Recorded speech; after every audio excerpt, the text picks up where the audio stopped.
Before I present my statement, I want once again to express my deepest condolence to the victims who lost their life in the 21st July incident, and also the heartfelt sympathy to the bereaved families and the injured, and wish the injured a swift recovery. As mentioned by Honorable Chairman, immediately after the incident, I got a phone call from a Foreign Secretary. He requested Chinese to send emergency medical team to help to rescue these injured children. So we immediately, move. Now 5 experts, they are all burn experts from Wuhan 3rd Hospital, which is a top hospital in burn specialists. They arrived in Bangladesh in the evening of 24th of July. Now they are joined with their colleagues from Singapore and India. So they're working day and night to try their best to save more life. So it is international cooperation, China, India, Singapore, and definitely Bangladesh. That's the second time we sent our national emergency medical team since August last year. So I believe that demonstrates the essence of China-Bangladesh relations, that a friend in need is a friend indeed. So whenever Bangladesh needs China help, we never fail. We immediately extend our helping hands. So China is ready to provide whatever needed by Bangladesh at this difficult time. So work together to overcome, all the difficulties. So I believe that is once again demonstrate China, Bangladesh will stand together. So that is something I want to brief you before I present my statement. So I believe this morning session will conduct in 2 sessions. One is my statement to brief you latest development China-Bangladesh relations, then followed by question and answers. So the first one, I would like to thank the DCAP for its kind invitation. This is actually my second time to be invited to the DCAP talk. Over the past year, both China and Bangladesh are confronted with historical opportunities and significant changes in external environment. However, the defining features of our bilateral relationship, mutual respect and equality, remain unchanged. The friendship basis between our two peoples remains unchanged, and the determination of our two governments and peoples to further promote bilateral relationship also remain unchanged. I would like to take this opportunity to share with you the latest development in our bilateral relations. In March, Honorable Chief Advisor Professor Muhammad Yunus chose China as a destination for his first bilateral visit. In Beijing, Chinese President Xi Jinping and met with Chief Advisor Professor Yunus.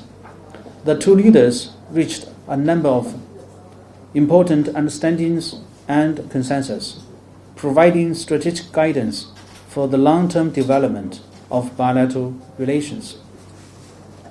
Just a few days ago, our Foreign Minister Wang Yi met with Foreign Advisor Mr. Mohammad Tawhid Hussein in Kuala Lumpur, further discussed our bilateral cooperation. Recently, high-level delegations of Bangladesh Nationalist Party and Jamaat Islami have visited China separately with great success, opening a new chapter for bilateral party-to-party exchanges. As stated by Honorable Foreign Advisor, developing friendly cooperation with China is a consensus among the Bangladesh people. And my understanding is, for the political parties, they may have different views related to the domestic politics, but they have the same view in terms of China-Bangladesh relations. So all the major political parties are supportive of deepening China-Bangladesh cooperation. So that is my impression and my understanding. China has extended zero tariff treatment on 100% taxable items to Bangladesh until the end of 2028. In the first quarter of this year, Chinese investment in Bangladesh surged by 370%. Since last August, nearly 20 Chinese companies have signed investment agreements with Bangladesh partners, with a total intended investment commitment exceeding $400 million. China has become the largest sources of FDI in Bangladesh side since the interim government took office. In May, China's Commerce Minister, Mr. Wang Wentao, led a delegation of over 150 Chinese enterprises to Bangladesh, which is the largest delegation ever that has visited Bangladesh. And I just learned just a few days ago, the chairman of BIDA, Mr. Asik Chaudhry, also had a very successful business forum in Shanghai.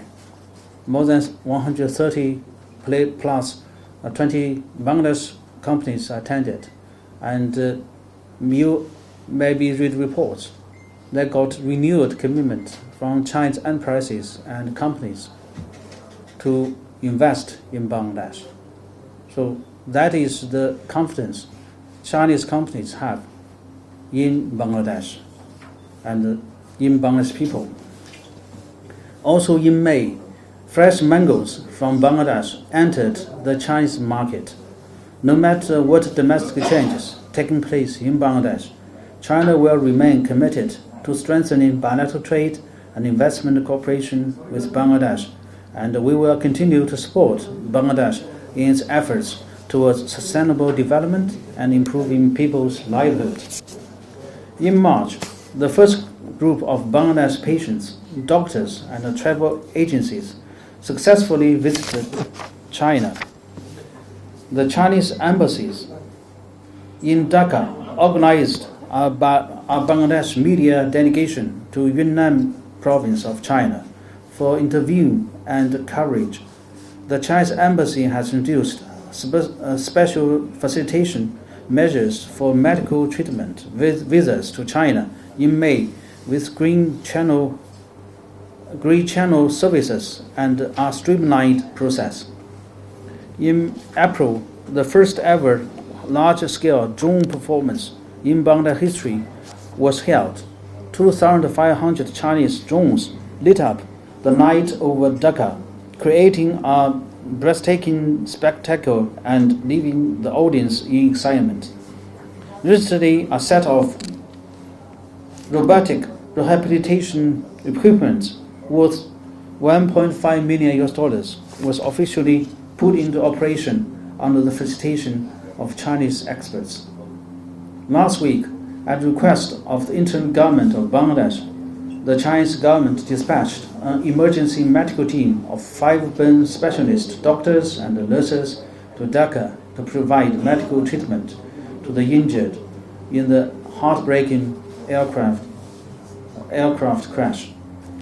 At present, there are 68 flights operating weekly, which transport more than 13,000 passengers. On the education front, China has been expanding its scholarship opportunities for Bangladesh students on a yearly basis. Around 15,000 Bangladesh students are receiving higher education in China. China commends Bangladesh for its contribution to the 2030 Agenda for Sustainable Development Goal and UN peacekeeping efforts. We congratulate Bangladesh on the adoption of the resolution Human Rights and Climate Change. at the United Nations Human Rights Council and the adoption of the resolution follow-up to the declaration and program of action on a culture of peace at the United Nations General Assembly for 27 consecutive years. The China-Bangladesh-Pakistan Trilateral Vice Foreign Minister or Foreign Secretary meeting was successfully held in Kunming on 19 June.